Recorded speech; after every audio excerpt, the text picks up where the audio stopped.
Ce qui est intéressant, c'est que depuis, je dirais, une trentaine d'années, les économistes ont essayé de comprendre pourquoi nous pouvons coopérer avec un intérêt purement rationnel, c'est-à-dire en regardant les avantages de la coopération. Et ces avantages sont extrêmement importants et nous pouvons les calculer. Mais depuis un peu moins de temps, je dirais une quinzaine d'années, on se rend compte qu'il faut non seulement une incitation rationnelle à coopérer, mais aussi une inclination affective. Finalement, nous coopérons parce que nous avons envie de coopérer et surtout parce que la coopération de chacun enclenche une volonté de coopérer des autres. Et j'ai déjà parlé de la réciprocité, et c'est bien ça.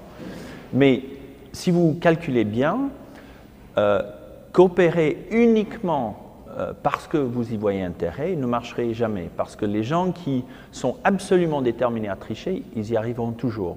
C'est parce que finalement, il y a une infrastructure de la vie sociale où la coopération est entretenue par une volonté de base de coopérer, de jouer son rôle dans les institutions de la société, que cette coopération basée sur, on va dire, la rationalité qui regarde devant elle et qui nous donne une incitation à coopérer, ça peut fonctionner. Mais sans une inclination affective, la rationalité ne peut jamais construire une telle infrastructure.